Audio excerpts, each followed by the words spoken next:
Friends, a very warm welcome to Yatna investment academy. क्या इस week में आपने स्टॉक मार्केट डेली न्यूज को मिस किया या फिर आप एक क्विक रिकैप चाहते हैं तो you have come to the right place.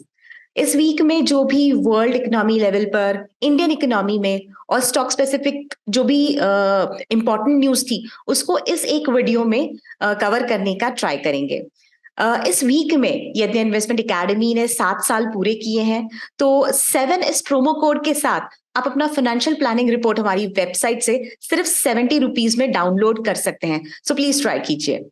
इस वीक में डेली स्टॉक मार्केट न्यूज ने भी 1 साल पूरा किया है। इसी अवसर पर शाम 5 बजे परिमल आडेस चैनल पर हम आज स्टॉक मार्केट कैसा रहा इस सीरीज को लेकर आ रहे हैं। यदि आपने ये वीडियो नहीं देखा है तो प्लीज ट्राई कीजिए। तो चलते हैं अब वीडियो की ओर। तो जैसे कि daily stock market news 3 sections में डिवाइड होता है, वर्ल्ड इकोनॉमी, इंडियन इकोनॉमी और स्टॉक स्पेसिफिक न्यूज। इस वीडियो को भी उसी तरीके से डिवाइड करेंगे। तो वर्ल्ड इकोनॉमी के साथ शुरुआत करते हैं। पहली न्यूज है रशिया को लेकर। तो Russia plans to cap crude oil discounts to as low as $25 per barrel. तो डिस्काउंट्स पर कैप लगाना चाहते हैं और ये कैप ये जून तक अचीव करना चाहते हैं। कई एक्शंस रशिया की ओर से ली गई हैं। ये अपना जो डेली क्रूड ऑयल प्रोडक्शन है इसको 5 लाख बैरल्स पर डे से कम करना चाह रहे हैं। ये बहुत बड़ा फिगर नहीं है। जो डेली कंजम्पशन लेवल्स हैं वर्ल्ड वाइड वो है 105 मिलियन बैरल्स पर डे। तो उस हिसाब में 5 लाख बैरल्स पर डे ये बड़ा फिगर नहीं है। गैस के मामले में हमने देखा है कि जो डिसरप्शन हुआ है उसके वजह से गैस सप्लाई पर सीधा सीधा इम्पैक्ट हुआ है। मगर ऑयल के मामले में generally OPEC countries fabricated shortages खड़े करती हैं जिस वजह से वो अपने प्राइस को प्रोटेक्ट कर पाए। तो एक मूव रशिया की ओर से भी यहाँ पर नजर आ रहा है। और एक न्यूज रशिया के मामले में ये है कि वो अपने 80% जो क्रूड ऑयल एक्सपोर्ट्स है वो फ्रेंडली नेशंस को करना चाहते हैं। ऐसी कंट्रीज जिन्होंने उन पर कोई भी सैंक्शंस नहीं इम्पोज किए हैं, ऐसी कंट्रीज को वो 80% अपना क्रूड ऑयल एक्सपोर्ट करना चाह रहे हैं। 75% ऑफ जो उनके रिफाइंड प्रोडक्ट्स हैं वो भी ऐसी कंट्रीज को ही पास ऑन करना चाह रहे हैं। हमने देखा है कि चाइना और इंडिया को जो ये सप्लाई करते हैं ये काफी लेटली बम्प अप हुआ है। तो 75% जो इनके रिफाइंड प्रोडक्ट्स है इनके लिए भी ये दो मार्केट्स, ये नए मार्केट्स हो सकते हैं। ईयू ने कुछ यानी यूरोपियन यूनियन ने एक नए सेट ऑफ सैंक्शंस इम्पोज करना चाह रही है रशिया के ऊपर। तो जो रशियन टैंक्स यूक्रेन इन्वेजन के लिए यूज हुए थे उसमें जो पार्ट्स, प्रोडक्ट्स या टेक्नोलॉजी जो यूज हुई थी, ईयू ये कह रही है कि हम रशिया को अब ये प्रोवाइड नहीं करेंगे। वो रशिया को एक वॉर मशीन कह रही है। रशिया को कंट्रोल करने के लिए ये कदम ईयू उठाना चाह रही है। हैवी व्हीकल्स जैसे कि ट्रक्स में भी जो पार्ट्स, प्रोडक्ट्स, टेक्नोलॉजी यूज होती है, रबर, एसफाल्ट, ऐसे सारी चीजें ये अब रशिया को सप्लाई करना नहीं चाहते। इस सिचुएशन में जिन कंट्रीज के साथ में रशिया के रिलेशंस अच्छे हैं तो ये सोर्सेस हो सकते हैं ये सारी चीजों के रशिया के लिए। अगली न्यूज है टर्की को लेकर। तो जो अनफॉर्चुनेट अर्थक्वेक्स टर्की में हुए हैं उसे अब क्वांटिफाई किया जा रहा है। तो जो कॉस्ट ऑफ अर्थक्वेक है वो अराउंड 10% ऑफ टर्की जीडीपी है और इसका वैल्यू है $84 बिलियन, जिसमें से $74 बिलियन ये सिर्फ रेसिडेंशियल रियल एस्टेट का लॉस है। जब इतने बड़े क्वांटम में लॉस होता है वो उसका कैस्केडिंग इम्पैक्ट इकोनॉमी पर काफी लंबे समय के लिए रहता है। तो Russia has to make a strong resolve to come out of the situation और इस सिचुएशन में दुनिया और इंडिया टर्की के साथ है। अगली न्यूज है यूएस इन्फ्लेशन को लेकर। तो जो पीपीआई यानी प्रोड्यूसर परचेज इंडेक्स है वो 6% का नजर आया है जनवरी में। पीपीआई यानी जो डब्ल्यूपीआई इंडेक्स हमारे कॉन्टेक्स्ट में है वो पीपीआई यानी जो रॉ मटेरियल या कमोडिटीज इंडस्ट्रीज यूज करते हैं to manufacture their own products वो 6% रहा है। रिटेल इन्फ्लेशन के भी फिगर्स सामने आए हैं जो है 6.4%। तो ये दोनों भी फिगर्स बहुत ऊपर है और इसके चलते rate hikes are more likely.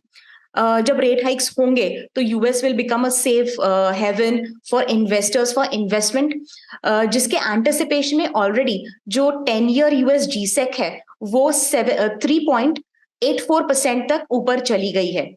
तो इसके चलते डॉलर भी अब स्ट्रांग होगा और बाकी करेंसीज पर इसका प्रेशर बना रहेगा। अगली न्यूज फिर से यूरोपियन यूनियन की तरफ से है।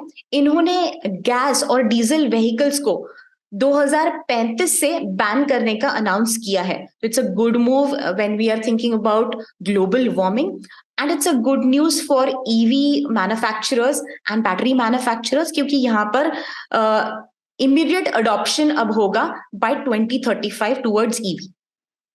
अगली न्यूज है, fund managers from across the world are looking for emerging stocks. ऐसा कहना है बैंक ऑफ अमेरिका का। उन्होंने एक सर्वे कंडक्ट किया है, इसमें ये बात सामने आई है। तो 2022 काफी स्लगिश साल था पूरे दुनिया के लिए। तो यहाँ पर ऐसी कंट्रीज जहां पर मैक्रो इकोनॉमिक कंडीशंस बहुत अच्छी हैं, वहां पर काफी इनफ्लोज आ सकते हैं और इंडिया डेफिनेटली उसमें फिगर करता है। अब चलेंगे इंडियन इकोनॉमी की ओर। तो पहली न्यूज है इन्फ्लेशन को लेकर। जो WPI इन्फ्लेशन, जैसे कि हमने एक्सप्लेन किया कि इंडस्ट्रीज जो रॉ मटेरियल्स या प्रोडक्ट्स यूज करती है उसका जो इन्फ्लेशन है वो 4.73% रहा, नीचे आया है जनवरी 2023 में। और जो CPI इन्फ्लेशन है उसके भी फिगर्स सामने आए हैं, वो है 6.52। ये 3 मंथ हाई फिगर है। दिसंबर में ये फिगर 5.72 था, मगर दिसंबर में ये मॉडरेशन जो अचीव हुआ था वो ब्रॉड बेस्ड नहीं था और इस वजह से फिर से ये फिगर ऊपर गया है। Generally CPI will follow WPI, तो WPI फिगर्स नीचे आए हैं तो डेफिनेटली CPI फिगर्स भी नीचे आएंगे। जो RBI है इन्होंने already last week 25 basis point से रेट हाइक्स किए हैं, तो already action has been taken. इसका भी एक पॉजिटिव इम्पैक्ट इन्फ्लेशन, दोनों इन्फ्लेशन को नीचे लाने में मदद करेगा। इसके बाद RBI can wait and watch, see the effects and then decide whether to go about interest rate hikes और नो। अगली न्यूज है इंडियन डिफेंस को लेकर। तो India aims to triple it's defence exports to $5 billion in the next 2 years। तो जो current figure है वो है $1.5 बिलियन का। लास्ट 5 years में 6 times ये फिगर ग्रो होकर 1.5 बिलियन तक पहुंची है। जो एरो स्पेस एग्जीबिशन हुआ था इस वीक में, एशिया का सबसे बड़ा एग्जीबिशन, इसमें 700 इंडियन और वर्ल्ड कंपनीज ने पार्टिसिपेट किया था। जैसे कि आप जानते हैं India is one of the top countries to allocate defence budget.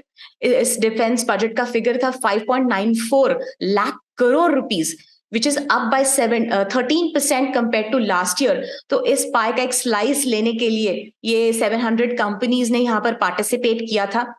India सबसे बड़ा इंपोर्टर था डिफेंस इक्विपमेंट का। तो हमारे प्रधानमंत्री का अब कहना है कि अब 75 कंट्रीज में हम डिफेंस इक्विपमेंट को एक्सपोर्ट करते हैं, which is a proud moment for the country. अगली न्यूज है NHAI को लेकर। तो 12,000 किलोमीटर्स का टारगेट लेके इस साल के लिए ये चले थे, जिसमें से 7,000 किलोमीटर्स का रोड ऑलरेडी बना चुके हैं। अगले 2 महीने में यदि 1.5 या 1,000 किलोमीटर पर मंथ से बना लेते हैं तो 9,000 से 10,000 किलोमीटर तक का टारगेट ये रीच कर पाएंगे। यहाँ पे थोड़ा डेफिसिट रह जाएगा। NHAI का अग्रेशन थोड़ा कम हुआ है बिकॉज जो डेट है ये 3 लाख करोड़ क्रॉस कर चुका है। Nothing to worry about, this is backed by the government और लॉन्ग टर्म एसेट्स यहाँ पर क्रिएट हो रहे हैं, तो कोई चिंता का विषय नहीं है। मगर पार्लियामेंट में मिस्टर नितिन गडकरी ने एक्सप्लेन किया कि land acquisitions because of the local government is a pain point for them, और इसी वजह से ये प्रोजेक्ट्स थोड़ा पीछे चलते हुए यहाँ पर डेफिसिट क्रिएट हुआ है। तो होप इसमें से जल्दी ही सेंट्रल और लोकल गवर्नमेंट सोल्यूशन निकाले। अगली न्यूज है रशियन इंपोर्ट्स को लेकर। तो अप्रैल 2022 से लेकर जनवरी 2023 तक 384% से रशियन इंपोर्ट्स बढ़े हैं, जिसमें से हम जानते हैं कि ऑयल सबसे बड़ा हिस्सा है। पहले हम सिर्फ 1% जो अपनी क्रूड ऑयल की जरूरत है वो रशिया से पूरी करते थे, अब ये फिगर 21% तक चला गया है। यूएस से भी हम 16% ऑफ अपनी क्रूड ऑयल की जरूरत पूरी करते हैं। तो यहाँ पर एक बहुत अच्छा डिप्लोमेटिक प्ले बाय इंडिया नजर आता है, where it's keeping both the countries Russia and US happy and keeping good relation with both these countries. अब चलते हैं स्टॉक स्पेसिफिक न्यूज की तरफ। तो अदानी ग्रुप से रिलेटेड काफी सारी न्यूज आई, इंपॉर्टेंट न्यूज को यहाँ पर कवर करेंगे। 3 अदानी कंपनीज जो कि हैं Adani ports and sales, Adani transmission और अदानी ग्रीन, इन्होंने एडिशनल शेयर्स प्लेज किए हैं एसबीआई के पास। तो $400 मिलियन से मार्केट कैपिटलाइजेशन नीचे आया है। जो क्वांटम ऑफ लोन इन्होंने लिया था उसे जस्टिफाई करने के लिए एडिशनल शेयर्स इनको यहाँ पर प्लेज करने पड़े हैं। एसबीआई और एलआईसी को काफी क्रिटिसाइज किया था because of the amount of loans they have given to Adani. तो अगर ये एडिशनल प्लेजिंग नहीं होता तो इस ग्रुप से रिलेटेड और भी ज्यादा नेगेटिव सेंटिमेंट मार्केट में फैल जाता, तो एक करेक्टिव एक्शन उनकी ओर से यहाँ पर ली गई है। तो ये स्टॉक्स प्रेशर में रहेंगे। 2025 तक का जो समय है इनके लिए बहुत इंपॉर्टेंट है। साल 2025 में इनके जो काफी सारे लोन्स हैं ये मेच्योर होते हैं, तो they will have to now justify the kind of valuations they have seen and they will have to prove themselves. 3 Adani stocks namely total gas, transmission और ग्रीन एनर्जी ये एमएससीआई इंडेक्स से बाहर हो सकते हैं। ऑलरेडी मार्केट कैप काफी considerably नीचे आया है, अगर इंडेक्स से बाहर हो जाते हैं तो और भी यहाँ पर सेलिंग देखने को मिलेगा। तो करेक्शंस के बाद हम मतलब 60 to 70% करेक्शन देखा है, मगर फिर भी ये 150 से 200 के पी पर अभी चल रहे हैं ये स्टॉक्स। तो ये इट्स नॉट सस्टेनेबल और भी करेक्शंस यहाँ पर देखने को मिल सकते हैं। अगली न्यूज है सेमीकंडक्टर्स को लेकर। तो semiconductor chip supply constraints put breaks on auto OEMs. तो पहले लगा था कि सिचुएशन अच्छी है, मगर अब काफी सारी डिटेल्स सामने आई हैं और ऐसा लग रहा है कि अभी भी ये बॉटलनेक बना हुआ है। अगली न्यूज है एयर इंडिया को लेकर। तो एयर इंडिया ने 470 एयरक्राफ्ट्स का जो बड़ा ऑर्डर, दुनिया का सबसे बड़ा सिंगल ट्रांच ऑर्डर एयरबस और बोइंग को दिया है, जिसमें से 250 एयरबस से आएंगे और 220 एयरक्राफ्ट्स बोइंग से आएंगे। इसकी टोटल वैल्यू $70 बिलियन है। It's a big moment for ties, India's ties with France and US, and it's a big moment for Air Asia, aviation and manufacturing industry. तो मिस्टर एन चंद्रशेखरन जो Tata sons के chairman है, उनका कहना है कि Air India is going through a lot of transformation and it needed a new fleet. तो with this fleet it's all poised to get a very very good market share. अगली news है Vodafone Idea को लेकर। तो Vodafone Idea में get 60 days to raise funds before the government asks them for Q3 dues. जो total debt है Vodafone Idea का वो है 2.3 लाख करोड़। ये बहुत ज्यादा है। टोटल डेट जो अडानी ग्रुप का है उससे कई ज्यादा है। तो 5,000 करोड़ प्रमोटर्स वोडाफोन आइडिया में इन्फ्यूज करना चाह रहे हैं। तो ये 5,000 करोड़ इतने बड़े डेट के सामने क्या कर पाएंगे, it's hardly known. Month on month the company is losing subscribers. Generally ऐसे सिचुएशन में रिटेल इन्वेस्टर्स को लगता है कि कंपनी रिवाइव कर जाएगी और ये शेयर्स लेकर अटक जाते हैं, मगर फिगर्स पर ध्यान देना रिटेल इन्वेस्टर्स के लिए बहुत जरूरी है टू अवॉइड सच इंसिडेंसेस। अगली न्यूज है रिलायंस जियो को लेकर। तो फिलहाल 5G सर्विसेज इनकी 240 सिटीज में अवेलेबल है और बाय दिसंबर ये पैन इंडिया यानी थ्रू आउट इंडिया ये सर्विस अवेलेबल कराना चाह रहे हैं। अगली न्यूज है नायका को लेकर। Q3 के रिजल्ट सामने आए हैं। प्रॉफिट 71% से प्लंज हुए हैं और अब प्रॉफिट्स 8.48 करोड़ हैं। तो इनका कहना है कि जो प्रॉफिट्स है ये रिटेल स्टोर्स जो रोल आउट ये कर रहे हैं इनमें स्पेंड हो रहा है, इसलिए प्रॉफिट्स में प्लंज यहाँ पर नजर आ रहा है। जो ग्रॉस मर्चेंडाइज वैल्यू है वो ग्रो हुई है बाय 37% टू 2,796.5 करोड़। यहाँ पर स्टॉक काफी करेक्ट हुआ है, मगर फिर भी बहुत एक्सपेंसिव यहाँ पर नजर आ रहा है। अगली न्यूज है तमिलनाडु स्टेट गवर्नमेंट की। ये अपनी ईवी पॉलिसी सामने लेकर आए हैं जिसपे काफी सारे इंसेंटिव्स और ऑफर्स है मैन्युफैक्चरर्स और कस्टमर्स के लिए। काफी सारे स्टेट्स ऐसे इंसेंटिव्स लेकर आ रहे हैं ताकि क्विकली जो ईवी इंफ्रास्ट्रक्चर है वो अडॉप्ट हो सके। तमिलनाडु गवर्नमेंट ने ये देखा है कि पिछले 5 सालों में जो इन्वेस्टमेंट इंटरेस्ट आए हैं ईवी को लेकर, वो 25,000 करोड़ वर्थ के हैं, और जिसमें पोटेंशियल है 48,000 जॉब्स क्रिएट करने का। तो यहाँ पर जो ऑफर्स अनाउंस हुए हैं, इंसेंटिव्स अनाउंस हुए हैं, वो ये है कि 100% रीइंबर्समेंट होगा स्टेट जीएसटी का, एडवांस केमिकल सेल सब्सिडी मिलेगी मैन्युफैक्चरर्स को, tax exemption on electricity purchase from discom by electrical charging stations, उनको मिलेगा, सब्सिडी ऑन लैंड कॉस्ट मिलेगी, स्टैम्प ड्यूटी एग्जेम्पशन मिलेगा, exemption on road tax, registration fee और permit फी users को मिलेगी। जो इंसेंटिव है वो 5,000 से लेकर 10 लाख तक हो सकता है ऑन ईवी व्हीकल्स। अगली न्यूज है अपोलो हॉस्पिटल्स की। तो Q3 रिजल्ट सामने आए हैं, प्रॉफिट्स 33% से डिक्लाइन हुए हैं, रेवेन्यू बढ़ा है 17% से, मगर जो फार्मा बिजनेस है वो बढ़ा है, जो कि एक लो मार्जिन बिजनेस है। नारायण हृदयालय, अपोलो और मैक्स हेल्थ केयर का कहना है कि जो मेडिकल टूरिज्म है उससे इनका लगभग 10% ऑफ रेवेन्यू आता है, वो प्री कोविड लेवल तक चले गए हैं। अगली न्यूज है इंडिगो को लेकर। तो जो एक प्रमोटर है राकेश गंगवाल, उनकी जो वाइफ है, इन्होंने 4% अपना स्टेक कम किया है फॉर $350 मिलियन। लास्ट ईयर भी सितंबर में गंगवाल फैमिली ने 2.74% से अपना स्टेक कम किया था।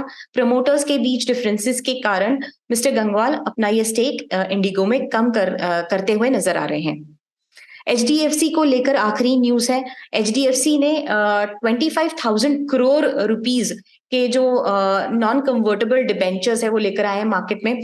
क्रेडिट अपटिक है, बहुत सारे लोन्स दिए जा रहे हैं, मगर इतने डिपॉजिट्स इंक्रीज नहीं हो रहे हैं, इस वजह से अब मार्केट से पैसा उठाना पड़ेगा। Because of the kind of name HDFC has, तो कम इंटरेस्ट पर ये मार्केट से पैसा उठा सकते हैं। तो ये 10-year बॉन्ड है, वो 7.97% पर ये मार्केट से पैसा उठा रहे हैं। करंट जो 10-year GSEC है वो 7.3% के आसपास है, यानी लगभग जस्ट 0.5% ही ज्यादा इनको इंटरेस्ट रेट पे करना होगा to pick money from the market. So friends, that was all on stock market weekly wrap up in this video. Hope you like. जब आप वीडियो को लाइक करते हैं तो आपकी जैसी ऑडियंस तक पहुंचने में YouTube हमारी मदद करता है, तो हमें हेल्प करें और भी लोगों तक फाइनेंशियल लिटरेसी को पहुंचाने में। अगर आपको लगता है हम अच्छा काम कर रहे हैं तो हमारे चैनल को जरूर सब्सक्राइब कीजिए। अगर आपकी कुछ क्वेरीज हैं, कुछ सजेशंस हैं इस वीडियो को लेकर, तो कमेंट सेक्शन में हमें सजेस्ट कर सकते हैं। मिलेंगे ऐसे ही किसी और वीडियो में, तब तक के लिए हैप्पी इन्वेस्टिंग।